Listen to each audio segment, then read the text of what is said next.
तो बच्चों, आज मैं आपको जैसे क्लास में पढ़ाती थी बिल्कुल वैसे ही पढ़ाने जा रही हूँ।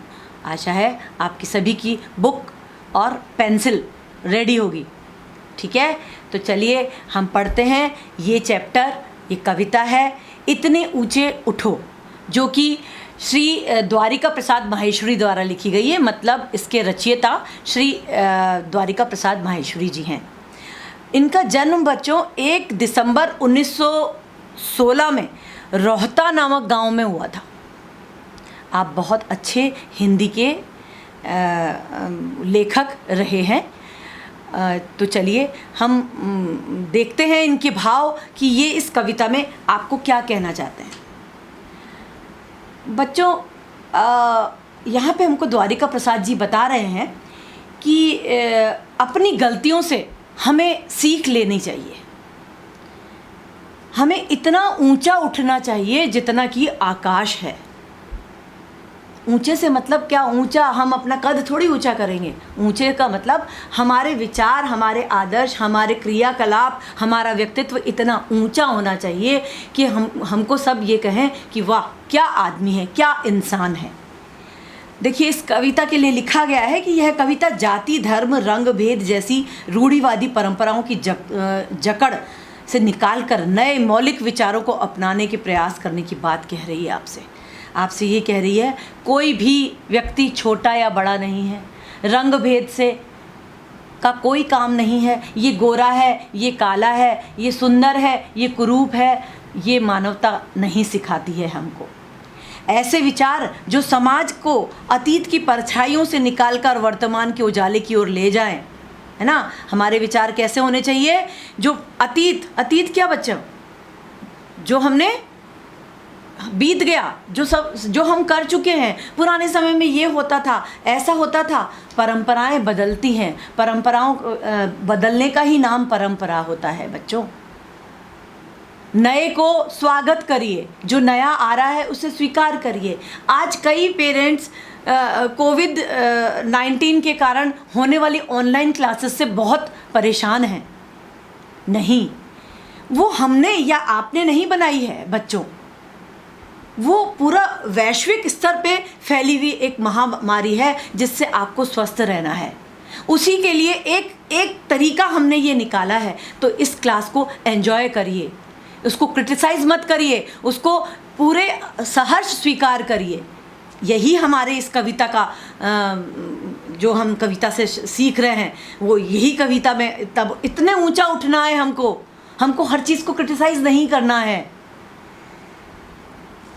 आगे, जिनसे इस धरा का पुनर्निर्माण हो सके और वह स्वर्ग से सुंदर बन जाए। कवि चाहता है कि इस धरा पे जितनी भी विषमताएं हैं वो सब खत्म हो जाएं और एक नए सुंदर बहुत बढ़िया विश्व का निर्माण फिर से हो। उसके लिए वो आपको प्रेरित कर रहा है। किन शब्दों में? चलिए मैं बताती हूँ। इतने ऊंचे उठो कि जितना उठा गगन है। देखो इस सारी दुनिया को एक दृष्टि से। हमें सबको कोई अपने लिए अलग दृष्टि नहीं बनानी चाहिए कि मैं इससे ऐसे बात करूँगा, ये तो भाई नीची जात का है, ये ऊंची जात का है, ये सब नहीं। सिंचित करो धरा।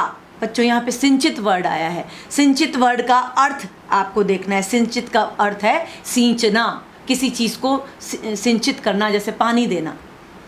करो धरा समता की भाव वृष्टि से। कैसे आप अपनी इस धरती को, धरा मतलब धरती को हमको कैसे सिंचित करना है? एक समान भाव से, एक समान भाव से, वृष्टि से। वृष्टि अगेन एक वर्ड आया है। वृष्टि का मतलब होता है बच्चों वर्षा, बारिश जिसको आप कहते हैं। जाति भेद की, धर्म वेश की, काले गोरे रंग द्वेष की। आपको ये सारे मन से जलन, मन मुटाव, ये सब निकालना है बच्चों। आप किसी के प्रति जलन मत रखिए, प्रिय भाव रखिए, लड़ाई झगड़े का भाव मत रखिए। जाति भेद, मैंने अभी बताया कि ये हिंदू है, ये मुस्लिम है, ये सिख है, ये ईसाई है, इस भाव से नहीं। सबको एक ही वेश है कि हम सब एक ही धर्म के हैं, हमारा सबका एक ही वेश है ना। काले गोरे रंग द्वेष की। द्वेष क्या होता है बच्चों बताओ? द्वेष का मतलब होता है मन मुटाव करना। ठीक है, लोगों से जलन करना। जलना नहीं है हमें, है ना। अच्छे काम। आप इतने ऊंचे कैसे उठोगे? जब आप प्रत्येक कार्य बढ़िया करोगे। अच्छा करोगे। ज्वालाओं से जलते जग में आज हमारा जग यानी दुनिया ज्वालाओं धधक रहा है, जल रहा है आग में। अब आप कहेंगे मैम हमें तो आग नहीं दिख रही, ये कैसी आग है बताइए, कैसी आग है? लोग बाग हिंसा पे उतारू हैं, किसी भी तरह की परेशानी में हैं लोग, तो आज कोविड-19 की ही परेशानी में है लोग। इसके अलावा कहीं भूकंप, कहीं महामारी, कहीं भूख, कहीं अकाल, ये सब क्या है? ये सब इन सब चीज़ों की विषमताओं से हमारा देश जल रहा है बच्चों। इतने शीतल बनो कि जितना मलय पवन है। ऑलरेडी जब कोई चीज़ जल रही है तो उसको और जलाओगे तो क्या होगा? इसलिए आपको इतना शीतल मतलब ठंडा होना है, इतना ठंडा होके बहना है कि जितना मलय पवन है। मलय पवन होती है पवन, हवा। जब ठंडी ठंडी बारिश की बयार बनो, उसमें फुहार बनो, उस जलते हुए में अपना ठंडा ठंडा पानी डालो। मतलब आप सबसे अच्छे बनो, सबसे अच्छे बोलो। आपका यही जो आपका कर्तव्य है वो करो। हिंसा को भड़काना आपका कर्तव्य नहीं है, हिंसा को शांत करना आपका कर्तव्य है। नए हाथ से वर्तमान का रूप संवारो, है ना। नए हाथ से क्या मतलब है बच्चों? यहाँ युवा पीढ़ी, आप लोग, बच्चे, जवान जो हैं, आप सबके नए हाथ हैं। जो बूढ़े हो गए आज, जिन्होंने देख ली अपना ज़िंदगी, उनकी बात नहीं हो रही है, आप लोगों की बात हो रही है। नए हाथ से वर्तमान का रूप संवारो। वर्तमान अभी जो चल रहा है और जो आगे आएगा उसको आपको संवारना है, उसको संभालना है। तभी वो गीत की पंक्तियाँ मुझे याद आ रही हैं, हम लाए हैं तूफान से कश्ती निकाल के, इस देश को रखना मेरे बच्चों संभाल के। बच्चों के कंधे पर पूरे देश का भविष्य होता है। नई तुलिका से चित्रों के रंग उभारो। तुलिका क्या? ब्रश। आप पेंटिंग करते हैं, वो ब्रश होती है। उस तुलिका, जिसको हिंदी में बोलते हैं कूची, है ना। कूचिका से चित्रों के रंग उभारो। अच्छे अच्छे चित्र बनाओ, नए नए चित्र बनाओ, हंसते हुए चेहरे बनाओ, समृद्धि का सीन दिखाओ। भूकंप और बाढ़ पीड़ित नहीं, उसमें आपको सारी हरियाली, पूरी धरती दिखाओ। ऐसे चित्र अपनी तुलिका उठाओ जिसमें नए रंग भरो, नए नए लोग आएँ। नए राग की नूतन स्वर दो, नए नए रागनियाँ बनाओ। पुरानी रागनी बहुत गाली, अपने नए स्वर बनाओ। भाषा को नूतन अक्षर दो, और भाषा को भी हमें नए अक्षर देने हैं। क्या मतलब है? भाव ये है कि अपनी भाषा में दूसरी भाषा को भी सम्मिलित करो बच्चों। ये हमारी भाषा नहीं है, ये तो मेरी नहीं है, ये मैं तो हिंदी जानता हूँ, मैं तो सिंधी नहीं जानता, मैं ये। सब भाषाओं का सम्मान करो। इस लाइन का मतलब ये है, अपनी भाषा को नूतन अक्षर, नूतन मतलब नए शब्द कहाँ से दोगे? जब आप नई नई चीज़ें सीखोगे, नई नई भाषाओं को सीखोगे, तो आप नई भाषाएं अपनी भाषा में सम्मिलित करोगे। मैंने बोला केम छो, मैम गुजराती में बोला, आंसर मैंने दिया मज़े में, अच्छी हूँ मैं तो। ये मैंने हिंदी बोली, मैंने नई भाषा का स्वागत किया। चिढ़ना नहीं है, अरे ये क्या बोल दिया, हंसी नहीं बनानी उसकी। युग की नई मूर्ति रचना में इतने मौलिक बनो कि जितना स्वयं सृजन है। ये जब नए युग की मूर्ति रचना होगी, मूर्ति कोई मतलब नया चीज़ का कोई नया चीज़ ढाली जाएगी, लिखी जाएगी, बनाई जाएगी, तो आपको क्या करना है? मौलिक बनो, नए विचार लाओ उसमें, और इतना नया जितना नया सृजन है ना। जितना स्वयं सृजन मतलब क्या होता है? नई खोज जितनी नई होती है ना, उतने आपको स्वयं को बनना है। जब आप नई नई चीज़ों को देखोगे, उनका स्वागत करोगे, उनको सीखोगे, पुरानी परिपाटियों को, रूढ़ियों को तोड़ो। ये कविता में श्री द्वारिका प्रसाद माहेश्वरी जी कह रहे हैं। टर्न कीजिए पेज नंबर 10 पे आ गई हूँ मैं। लो अतीत से उतना ही जितना पोषक है। अतीत मतलब बीता हुआ समय बच्चों, बीते हुए समय से उतने ही चीज़ लो जितनी की मतलब पोषक मतलब ज़रूरत है, जितनी की उतना ही लो। जीर्ण शीर्ण का मोह मृत्यु का ही द्योतक है। जीर्ण शीर्ण मतलब फटा पुराना, जो फटे पुराने हो गए, जो खराब हो चुकी, रोटन हो गई, जो रूढ़ियों में जो अज्ञानता थी, है ना, वो उसको छोड़ो, नए को अपनाओ। मोह मृत्यु का ही द्योतक है। अगर आप उसी चीज़ से लिपटे रहोगे तो आप भी मृत्यु को प्राप्त हो जाओगे, आपके अंदर से भी जीवन समाप्त हो जाएगा, ऐसा कवि कह रहे हैं। तोड़ो बंधन रुके न चिंतन, बंधन सारे तोड़ो, रूढ़िवादिता के बंधन, पुरानी चीज़ों के बंधन, उनको तोड़ो। और रुके न चिंतन, सोचना बंद मत करो, सोचते रहो, नित नए की तरफ सोचते रहो। गति जीवन का सत्य चिरंतर, क्योंकि लगातार चलना ही सत्य जीवन का चिरंतर मतलब सदा रहने वाली वस्तु है। बच्चों ये ध्यान रखना कि वो चिरंतर, एक वर्ड आया है आपके, सदा रहने वाला। चिरंतर का मतलब होता है सदा रहने वाला। तो सत्य तो है वो कभी नहीं मिटता है, किसी परिपेक्ष में नहीं मिटेगा वो। धारा के शाश्वत प्रभाव में, और धारा जीवन की धारा के शाश्वत यानी हमेशा से, प्रवाह मतलब गति, उसी में बहो। जिस तरह से जीवन आपको लेके जा रहा है उस गति में बहते चलो, रुकना नहीं है। जो रुक गया वो खत्म हो गया। इतने गतिमय बनो कि जितना परिवर्तन है, आप देखते हो परिवर्तन, कोई भी चीज़ जो चेंज होता है वो कितनी जल्दी होता है। अरे कल हम सोच भी नहीं सकते थे कि फ़ोन भी नहीं होता था, आज हम फ़ोन करते हैं मोबाइल में और इतनी न्यू टेक्नोलॉजी के साथ, तो वो परिवर्तन है। तो इतने गतिमान बनो, आपको भी वैसे ही गतिमान बनना है जितना कि परिवर्तन है। चाह रहे हम इस धरती को स्वर्ग बनाना, हम सभी चाहते हैं। ये कवि भी यही चाह रहा है कि ये पूरी धरती जो है वो स्वर्ग के समान बने, इतनी सुंदर हो जाए जिसकी हम कामना करते हैं। अच्छा, सब कुछ अच्छा लगे, है ना। अगर कहीं हो स्वर्ग, उसी धरती पर लाना। अगर कहीं पे स्वर्ग है, आपको कोई चीज़ अच्छी लगती है, आप अच्छी चीज़ सोचते हो, तो उसको इम्प्लीमेंट करो, इस धरती पर लाओ, दूसरों को भी सिखाओ। सूरज चांद चांदनी तारे सब है प्रतिपल साथ हमारे। देखिए सूरज भी वही है। आप कहते हो ये ख़त्म हो गया, बाढ़ में ये ख़त्म हो गया, ये चीज़ ख़त्म हो गई, लेकिन सूरज हमारे साथ आज भी है, चांद भी हमारे साथ है, चांदनी भी हमारे साथ है, तारे भी हमारे साथ हैं, सब है प्रतिपल। प्रतिपल मतलब हर पल हमारे साथ हैं, मतलब सबका साथ हमारे पास है। आशा यानी हमारी जो होप वो मरी नहीं है, ना मरनी चाहिए, आशा अभी भी जिंदा है। दो कुरूप को रूप सलोना, जो कुरूप है, विकृत है, बिगड़ा हुआ है, उसका रूप सलोना करो, अच्छा बनाओ उसको, आप कर सकते हो। मनुष्य के हाथ में क्या नहीं है कौन मग ऐसा जग में टिक सके आदमी के मन में। ऐसा कौन सा मार्ग है जो आदमी के मार्ग के आगे बाधा बन जाए? नहीं, आप सब कुछ कर सकते हो। इतने सुंदर बनो कि जितना आकर्षण है। तो बच्चों, द्वारिका प्रसाद माहेश्वरी जी यहाँ पे कह रहे हैं, जो बिगड़ गया है उसे हमें संवारना है। आपको स्वयं को इतना सुंदर बनना है कि जितना आकर्षण है, कोई आकर्षित करने वाली चीज़ आपको कितनी अच्छी लगती है, वैसे ही आपको खुद को बनना है कि आपको देख के लोग आकर्षित हों। तो बच्चों, ये चैप्टर आशा करती हूँ आपको समझ में आ गया होगा। अब जो इसके मौखिक प्रश्न और लिखित प्रश्न है, मैं आपको संलग्न करा दूंगी। इस चैप्टर के बाद मैं आपको उसको भेज दूंगी, आपके पास आ जाएंगे वो। अभी आप पेज नंबर 11 पे आशय स्पष्ट कीजिए पे आइए। आशय स्पष्ट कीजिए, ये कुछ पंक्तियाँ लिखी हैं, पठित पद्यांश पर आधारित पंक्तियाँ हैं, इनके प्रश्नोत्तर हैं। चाह रहे हम इस धरती को स्वर्ग बनाना, अगर कहीं हो स्वर्ग उसे धरती पर लाना। सूरज चांद चांदनी तारे सब हैं प्रतिपल साथ हमारे।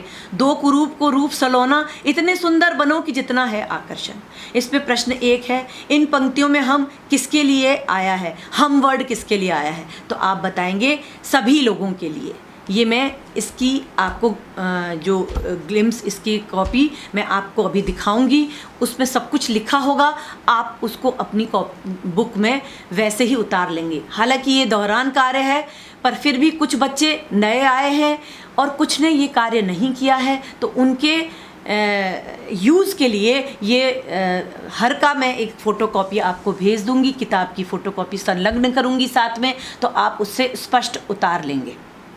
ये क्वेश्चन बेटा ये मत सोचिए कि PT1 में या आपके अभी PT1 में आ चुके हैं, अब नहीं आएंगे, ऐसा नहीं है। जब आपका टर्म 1 की एग्ज़ाम होगा तो उसमें ये क्वेश्चन भी उठ के आपको आ सकते हैं, इसलिए हम इसका दोहरान कार्य करा रहे हैं। आशा है आपको मेरी बात समझ में आ गई होगी। इस पंक्तियों में हम किसके लिए आया है? सभी लोगों के लिए। आंसर इसका है सभी लोगों के लिए। किस चाह की बात की जा रही है? देखिए, मैं पेज नंबर 11 का प्रश्न सेकंड पढ़ रही हूँ पठित पद्यांश से। किस चाह की बात की जा रही है? संसार में सब कुछ अच्छा हो, इस इच्छा की बात, चाह की बात की जा रही है। चाह का मतलब इच्छा। सूरज चांद चांदनी तारे के साथ होने का क्या अर्थ है? कि आशा अभी भी बाकी है, आशा अभी भी बाकी है, जीवन अभी बाकी है, सूरज चांदनी तारे सभी कुछ अभी भी हैं। तो हम निराश नहीं हो सकते, निरंतर हमको सतत प्रयत्न करना है, चलते जाना है। दो कुरूप को रूप सलोना ऐसा क्यों कहा गया है? जो बिगड़ गया है उसे हमें ही संवारना है। अब मैं आती हूँ पेज नंबर 12 पे, और देखिए आपके MCQs आ रहे हैं, इसमें सही विकल्प आ रहे हैं, इसमें आपको मेरे साथ साथ चलना है और राइट के निशान अपनी किताब में लगा लीजिए। ये सब, इन सब की भी मैं आपको ग्लिम्स, इसकी फ़ोटो भेजूँगी, जो कि आप मेरे ऑडियो के साथ आपको दिखाई जा रही है, तो वो आप उसके साथ साथ उसको कर लेंगे, है ना। पूर्ण नूतन स्वर किसे देने की बात कही गई है? इसमें ऑप्शन 1 नए राग को, इसको राइट करना है, नए राग को, बाकी सही नहीं है आंसर। जीवन का चिरंतन सत्य क्या है? गति। गति जो है वो जीवन का चिरंतन सत्य, चलते रहना। कविता का मुख्य भाव क्या है? सारी लाइनें आएंगी, इसमें लास्ट ऑप्शन सही होगा, उपयुक्त सभी। सबको समान रूप से देखना, मौलिक विचारों द्वारा समाज में परिवर्तन लाना, धरती को स्वर्ग की तरह सुंदर बनाना, उपयुक्त सभी।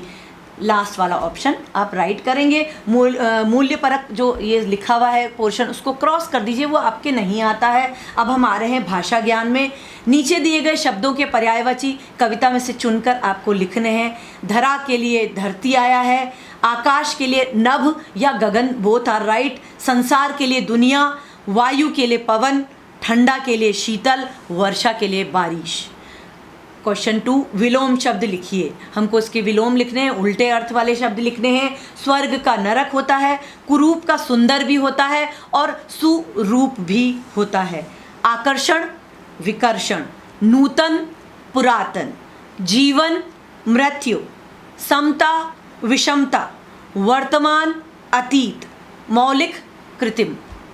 ये शब्द अभी आपको स्लाइड में दिख रहे हैं, आप उनको साथ साथ करते जाएंगे। कविता में आए तुकांत शब्द चुनकर लिखिए। ये क्वेश्चन नंबर 3 को मैं कर रही हूँ, पेज नंबर 12 पे ही हूँ। जैसे दृष्टि विष्टि आई है, वैसे आया है जीर्ण शीर्ण, काले गोरे, वेश द्वेष, बनाना लाना। ये तुकांत शब्द हैं बेटे, है ना। तारे हमारे, ये तुक हो गया। इस तरह से तुकांत शब्द कहे जाते हैं। पेज नंबर 13 में आएंगे। क्वेश्चन नंबर 4, तद्भव शब्दों के तत्सम रूप लिखिए। तद्भव शब्द के तत्सम रूप लिखने हैं हमको। तद्भव मतलब हिंदी वाले, तत्सम मतलब जो संस्कृत निष्ठ होते हैं। सूरज से सूर्य, चांद से चंद्रमा, ऊंचा से उच्च, हाथ से हस्त, दुनिया से विश्व और गांव से ग्राम। ठीक है बच्चों, दिए गए शब्दों से विशेषण बनाने हैं। अब मैं क्वेश्चन नंबर 5 पे हूँ, आपको विशेषण बनाने हैं और इसका ये सामने आपको स्लाइड आ रहा है, उस स्लाइड से आप देखते जाएंगे। और चिंतन का चिंतित, प्रवाह का प्रवाहित, स्वर्ग का स्वर्गीय या स्वर्णिम, बोथ आर राइट। आकर्षण का आकर्षित, रचना का रचित, गति का गतिवान या गतिशील। ठीक है, इन संज्ञा शब्दों के लिए अब क्वेश्चन नंबर 6 पे हूँ मैं। इन संज्ञा शब्दों के लिए आए विशेषण कविता के से चुनकर लिखने। इसमें विशेषण लिखना है। अक्षर, कैसा अक्षर? बड़ा अक्षर, छोटा अक्षर भी हो सकता है, लेकिन कविता से आए उसका लिखना है हमको नूतन।